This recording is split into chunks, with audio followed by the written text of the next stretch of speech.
Wakisema one term tunawaambia nini? Tunawaambia nini? Tunawaambia nini? Thank you. Thank you. Thank you. Thank you. Thank you. Thank you.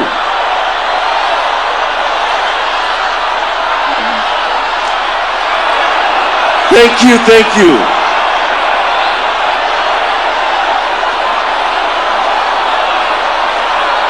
This is the beauty of democracy.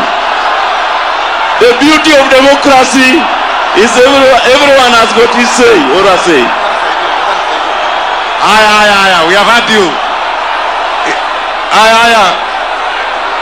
Aye, members.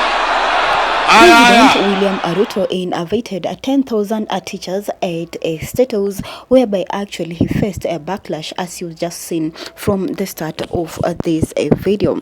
And actually he had the meeting with teachers, and they were discussing several issues facing the education system, now that actually CBE, competence-based education, is coming up, and they were discussing how actually they are going to solve, this emerging of a new curriculum in the system of Kenya. But actually, you can see actually the teachers, they were clean at the teacher, or rather the leader who was leading them, to President William Ruto, and that the teachers didn't want to hear anything to do with sham, and also they didn't want to hear anything with housing, saying that actually President William Ruto is deducting this money from their salaries, which actually, it is not helping them. And actually netizens are reacting differently on various social media platforms. Most teachers, they are talking about how actually these leaders, or rather teachers who went to represent them, at Statehouse, they were, focusing on their own issues, and they were not focusing, on the issue of, common teachers, in common schools.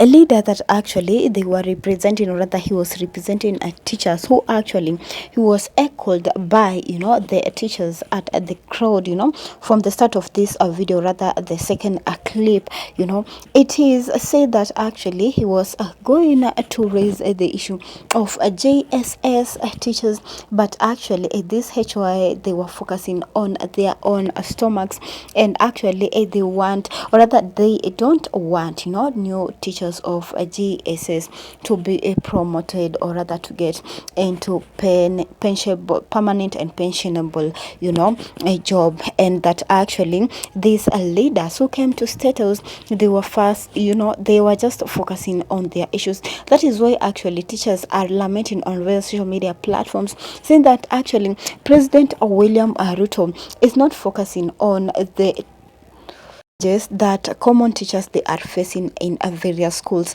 but actually he is just addressing what actually these leaders of teachers, or the head teachers, they are addressing to President William Ruto.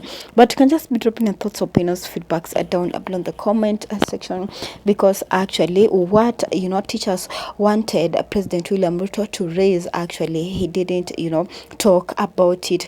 Like this one have said, we followed closely the entire meeting live with the president. As an intern teacher, I feel so bad that none of our expectations were met. How much mahechoe wanataka nini?